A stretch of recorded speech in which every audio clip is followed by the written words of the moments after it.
Nick Rockwell, Editor-in-Chief of BC Business. On behalf of the BC Business team, congratulations to all the winners and finalists in our first annual Women of the Year Awards. It was a privilege to recognize these remarkable women and to share their stories with our readers. Thank you, everyone. I'd also like to thank the judges for their time and effort and our generous sponsor, the Women's Enterprise Center. I hope you enjoyed this video and stay tuned for our second annual Women of the Year Awards. We'll be announcing the winners and runners-up in our April 2021 issue.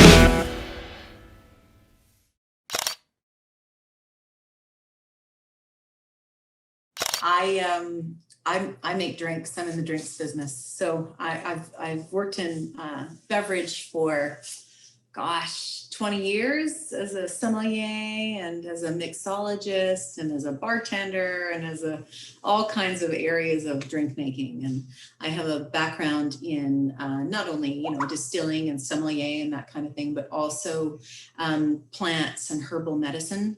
So as far as my body of work is concerned, that's what I focus on for my work. I just sold my distillery, which was really great. It's passed on to a couple of lovely people. And I'm now opening a gorgeous little restaurant down on the boardwalk in Squamish. I point down because it's actually below my house. And also launching a pretty significant functional beverage that has cannabis in it. So it's a cannabis beverage, and we're launching in California and across Canada imminently.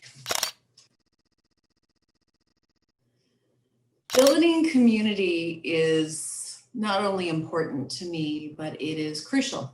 I think community, especially in these COVID times we're living in, the desire to connect with other people and be connected to other people is inherent to our very existence. And I think, whether you recognize it or not, that's the fabric of who we are. And at one time, your community was whether you're going to stay alive or not, back in the cave person days, like your neighbors were everything, and how well you were and how protected you were. And there was a time where we knew our neighbors better. There was a time where who you could borrow a cup of sugar when you needed it was really important. And I grew up in the middle of the forest, and we knew all of our neighbors, and we would have neighbor parties where you live in the country, so one person farmed salmon and one person farmed beef and one person grew great carrots, so you'd travel around and you would enjoy each other's food. And that sort of evolved in my life and definitely influenced by my mother. But community to me, and the reason for community and the reason to build community is it's about looking at where the rub is, where the conflict is, where the challenge is, and then how you can participate and how you can help. So projects that I've done as far as the helping is concerned, I realize, when you're preparing for an interview, you start to unpack your life and you start to look at yourself and you start to go, well, why did I win this award? And why is this important to me? So I've done a lot of, personal reflection and realized that, community has always been a really important part of my life. My mom played softball when I was a kid, and I had a little business where I would sell popcorn and juice and popsicles to all of the other kids. But that was a part of the community building, was giving the kids something to do and supporting the moms while they were out for their one night a week, And two of the major community things that I've done here in this town in particular, one is I started the Squamish Craft Beverage Association, and that was born out of a rub. That was born out of a challenge. That was born because there were all these craft producers and none of us had a voice. And so by joining together, we had a voice, and we were able to do a community passport where we went around to each other, where community members and people visiting Squamish would go around to people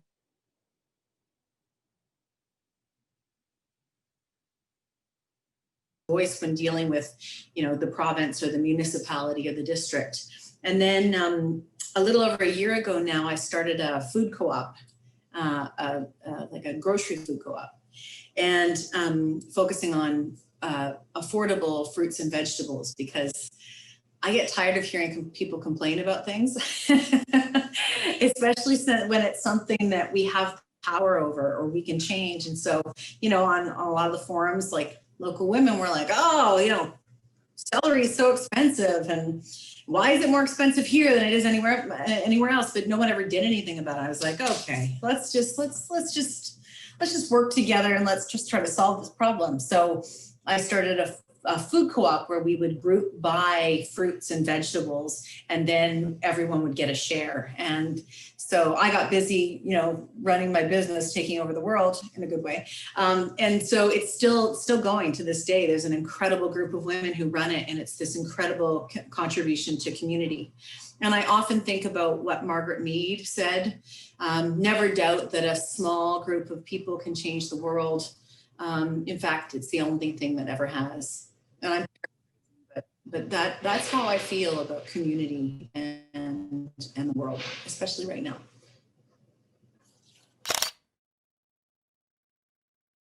So 3 things that I think organizations can do that can help to build community themselves. In my beverage company, State B, and in my restaurant, Cordelia's Locket, our social equity and our contribution to the world is one of the ways that we create community. But it's also, I think, the times we're living in, I think unless you are giving back in some way and not just giving a lip service, like unless you've built the foundation of what you're doing about how you contribute to society, I don't think you have any place doing business. I think we have a responsibility to the world and a responsibility to the people around us. So at this time, we're about to finalize an agreement with Raven Trust, which is an Indigenous legal defense fund that protects Indigenous legal battles, water rights, land rights, all of those important things. So we're working on our own decolonizing at that, and trying to contribute in that way. And then with Cordelia's Locket, part of our intention is to work with Food Bank Canada. Part of our intention is to be part of local meal trains. So a big part of the restaurant's casseroles. And so casseroles are the perfect thing to feed people when they're either going through something joyous or painful. And so thinking about everyone around you as you build your business. So thinking about your local community and thinking about the ways your business touches people and how you can then contribute. As far as the actual operations of the company are concerned, I think that that's contributing to your employees to help them to build community, offering programs within the workplace, anything that you can do in order to support people's personal endeavors to contribute to those around you. It's not just an action, it's a belief system, and understanding that contributes to your work and your what you stand for. And that naturally will change into sales and company employee retention and all those important things that as a corporation that are important to you. There's so many.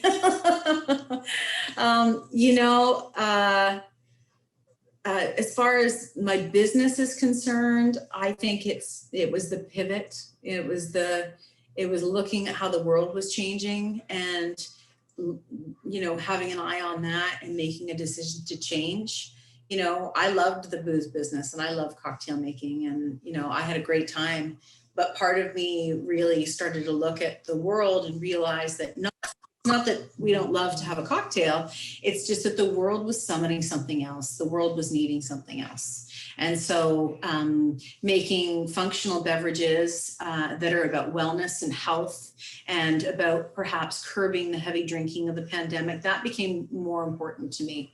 But yeah, trying to figure out what to do instead of what was in front of me was really challenging, really challenging.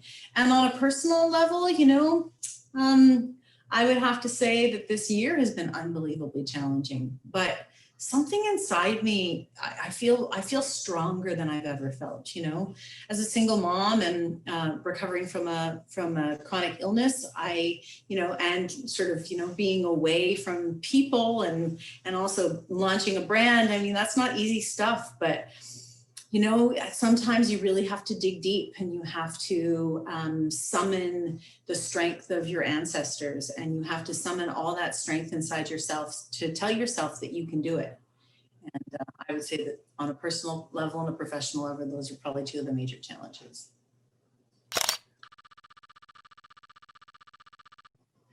I'd have to say that there have been some pretty incredible women that have crossed my path. And it wasn't one, it was many. And it was many that said the right thing to me at the right time and the right thing I needed to hear. And it was often hard, but it was often meant out of sheer kindness, you know, just anyone who's ever taken the time to like redirect me or set me straight. But I'd say mostly women that were in positions of power or positions of strength or success that I looked up to, that would just say the right thing at the right moment or made themselves available to me in some way. I would say that those people have definitely been the most inspiring for me. You just don't know how an act of kindness and an act of support is really going to help someone change their life. It's changed everything. The COVID-19 pandemic has literally changed everything. You know, the pandemic started and I still owned a distillery. And we started making hand sanitizer. And that was a way that we served our community, was copious amounts of hand sanitizer. And we donate it to, you know, all kinds of organizations, and we sold it, and we had to figure out how to help, you know.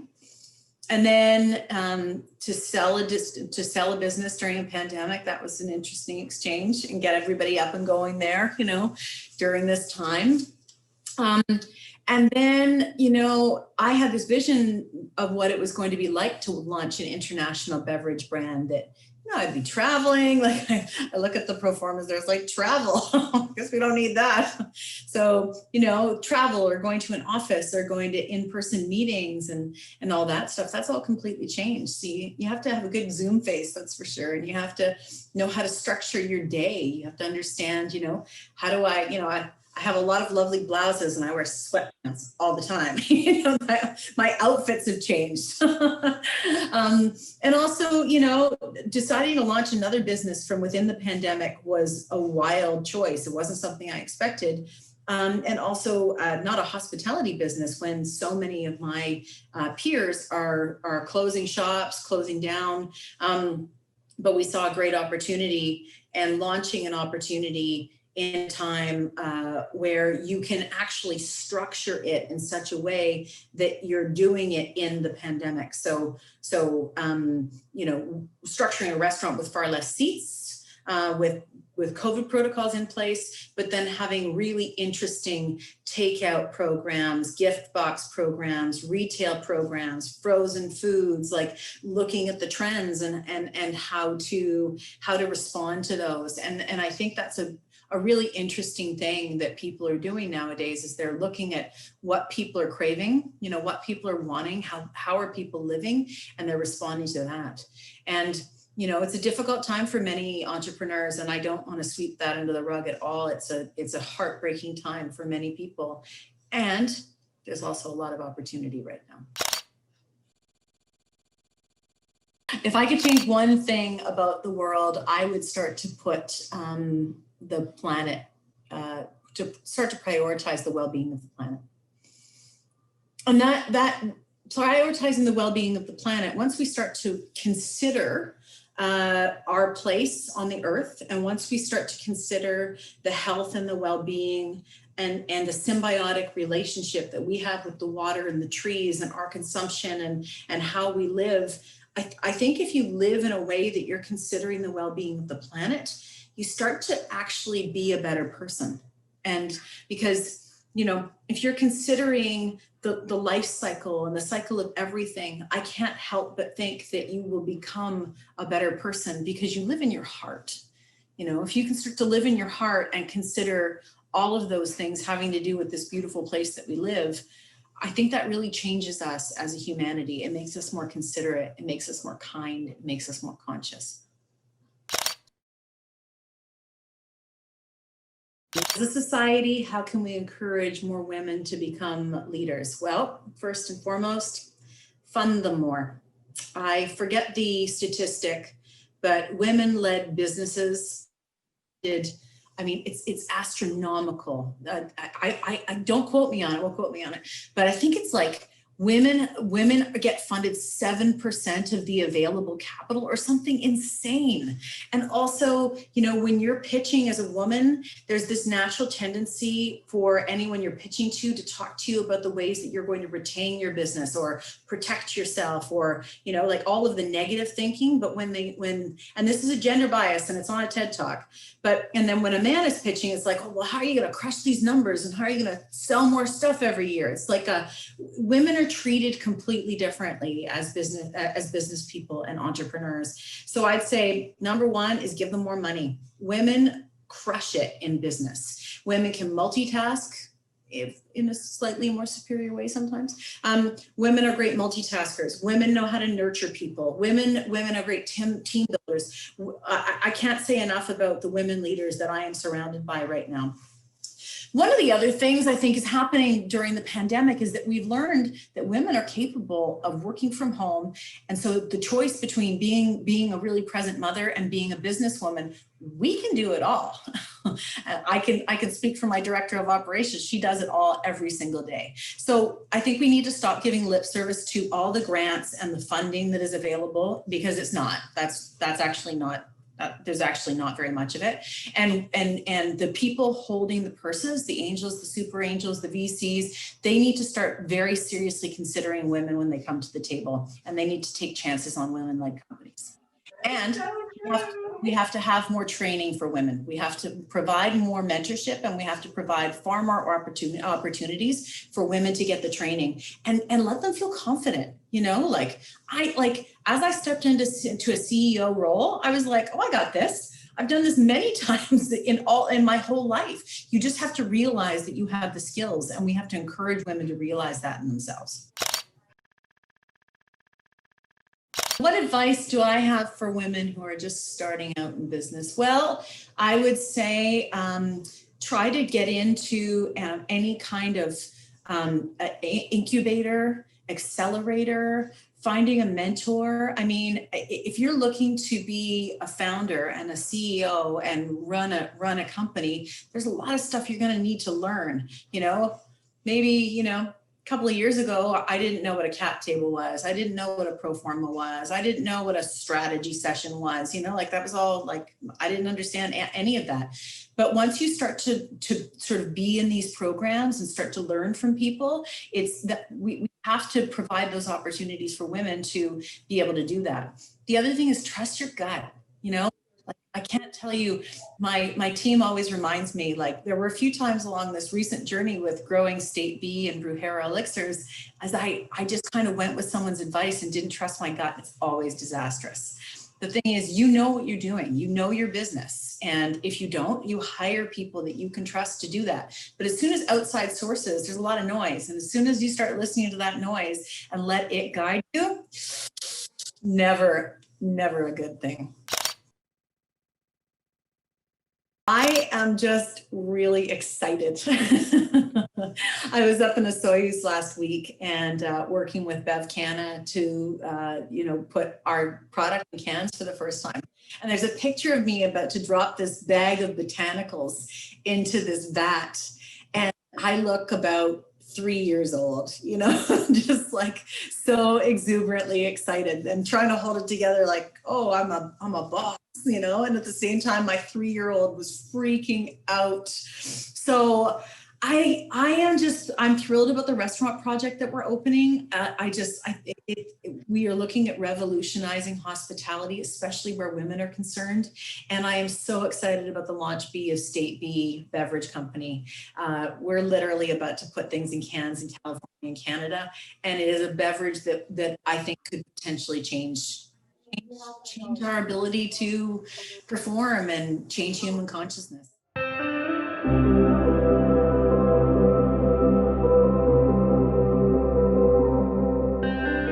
Hi, I'm Jill Earthy, CEO of Women's Enterprise Centre, and I am delighted to congratulate Kelly Ann Woods as the winner of the BC Business Women of the Year Award in the Community Builder category.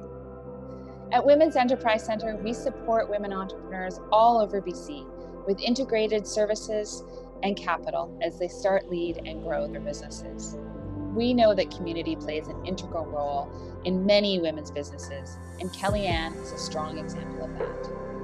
Not only has she founded and run her own ventures, but she has founded the Squamish Craft Beverage Association, helped launch the Squamish Craft Tasting Trail, and is expanding beyond borders to represent BC on a global stage.